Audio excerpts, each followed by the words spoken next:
Folks, the portal is glowing as it sometimes does. This time, we're going to be focusing on the Altar of Souls portal, though, because as I said that, I realized that we have yet another summoning event happening over here on the left-hand side in the regular summoning portal. But today, we're opening every single mortal soulstone that I have on my account. Now, there is a bit of a method to the madness. I do have 4,500 of these immortal soul coins just saved up. And I do have 8 of the Immortal Soulstones as well. So technically, you could argue that I should be opening these as well, because they do have a 2x chance of a perfect 6-star soul. However, in events we've seen before, like for example a Freya deck of Fate, these Immortal Soulstones are actually worth quite a few points, and considering how hard I had to grind my ass off to get Freya from that event, I would certainly, excuse me, I'd like all the help that I can get in the future. And for anyone who's curious, I did actually acquire Freya 100% free to play, didn't spend a single penny to get her, and I have yet to build her, so I'm working on that slowly. Now, we are going to be opening all 54 of them. Here is my wish list, if anyone's curious. For the legendary champions, I have Freya, Ancora, and Ninja. I believe I have all of these champions currently at a 1-star awakening. For the epics, I have Inquisitor Shamael, Negorio, and Nia. So Shamael, I did just recently pull a 3rd one, and I'd obviously like to have that 3rd one built for my Hydra team as well, to have that 3rd Hydra team there to have him help out. Negorio, I want to do a video on at some point because he is a very competent damage dealer, and he does pop up quite often inside the city of Cintranos as well on some of the tougher waves.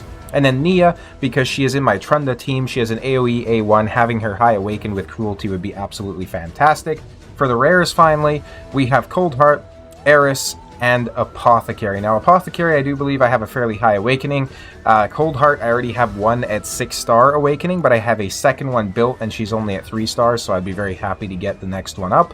And then, excuse me, Eris, I do use daily in my clan boss, and she's not fully 6-star awakened yet. Now all that being said, we're going to go ahead and we're going to hop in and we're going to start with 4 regular pulls first, just so we can see what happens here. Now with this particular summoning, there's no increase to your chances of getting, legendary or mythical or epic souls. It's simply just a 2x chance that whatever you pull is going to be a 5 or a 6-star, essentially. So we'll see how this goes.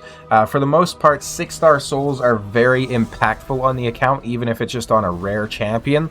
They can help you out astronomically, of course, with, rooms inside City of Cintranos. So the awakening rooms, or whatever they might be called specifically. Let's see if we can get some decent champions in here, though. We got Both and Basilisk. I don't think that's an upgrade for Basilisk. I don't have Both. That's kind of a shame. Necro Hunter and Adrio, probably not going to use those, honestly. The Apothecary wishlist is nice, but it is a 1-star awakening, so that's not going to be an upgrade. I think he's at 3 stars currently. A 2-star Aina, 1-star Coldheart, 2-star Lessier, Renegade, Huntress. Nothing too crazy in here. A 5-star Harvester, actually. I'm not too familiar with this champion, but that is pretty cool. Let me go ahead and check if any of these are upgrades, actually. I don't think so. Yeah, no, none of them are actually upgrades, so I'm not too excited about that so far. We're going to go ahead. We're going to keep pulling. We have about 30 more to go here.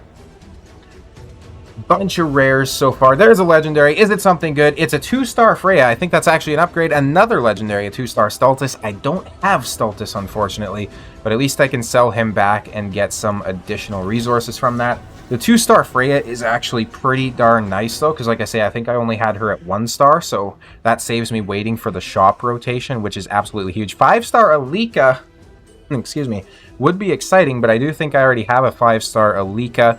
Of course, let's go take a look at that here. Maybe I do, maybe I don't. Let's go to champions real quick. Alika, yes, I do already have her 5-star, so if that was a 6-star, that would be sensational. We got that 2-star Freya there, of course. What we're going to do here is we're just going to go ahead and keep pulling a little bit. I will actually open some Immortal Soulstones for you guys as well, as just kind of a treat to see if we can get anything juicy out of this, but let's see how the rest of these shards go here. Another legendary champion. 1-star Taurus, unfortunately, is not going to be an upgrade for my account. I believe my Taurus is at 2 stars. Another legendary, pretty good rates, 2-star Deliana. That is not too good. So we got more essence there. I'm going to go ahead, and I think I'll convert almost all of this over. So yeah, we could get 110 of those soul coins, which might honestly be more important. We have currently 8 immortal soulstones. We can get ourselves to 10, and then I'm going to open anything additional. So I'm going to open 3 here, and let's just kind of see what we can get. Excuse me.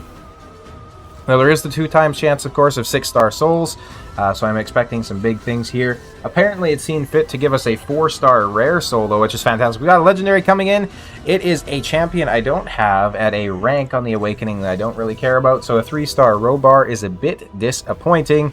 We get an epic champion to finish it off, and that's going to be a 3-star Tyrell, which is interesting.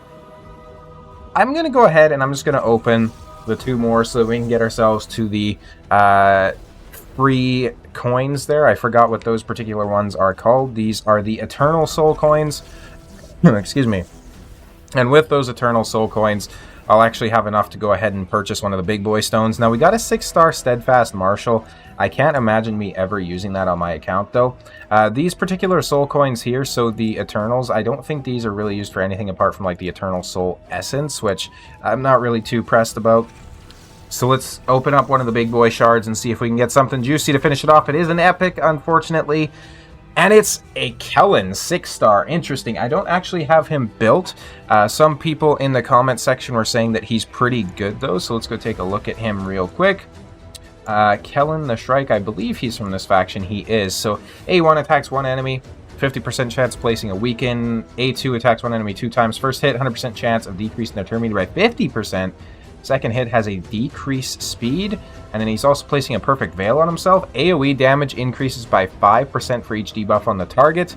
And then finally, the passive ignores shield buffs when attacking under a perfect veil buff. That is very interesting. The reviews on him are pretty solid as well. Pretty decent base stats, too. I'm going to have to take a look into this guy because he does have an AoE, right? He has some turn meter decrease and all that sort of good stuff. So if he is good with that high awakening, I might actually end up building him and showcasing him on the channel for you guys. Let's go ahead and see what kind of rewards we got here. We didn't pull anything too juicy, unfortunately, which is a bit of a shame. Although we do collect ourselves some goodies. So this 300 energy is going to do wonders towards trying to progress inside the Sand Devil. Now, I am a little bit tempted because I do see that we're close to some summon pool rewards there as well, which gives us a chance of getting some pretty damn good champions. So I think we're going to say screw it, and we're going to end up pulling a few more of these shards. Now, hopefully, we get something worth it. We get 3 tournament points there. That's absolutely fantastic. Let's see. We get an epic. Hopefully, it's some big points so we don't have to keep pulling. It is a Duden for 12 tournament points. 1 more, and then let's kind of see where we're sitting on those tournament points. What do we get? We get a 6-star Jamarsa. Oh boy, that is actually a pretty interesting soul, I'm not going to lie. So now we do have the Prism Crystal here. Or the Prism Crystals, I suppose. Now with that, we're going to go over here. I'm just giving you guys all the content today, apparently. We're doing everything in one, all in one go. And we get an epic, of course. Why wouldn't we? We get Farrakhan the Fat.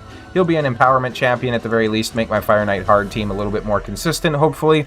That being said, thank you guys all so much for watching as always. I'll see you in the next video.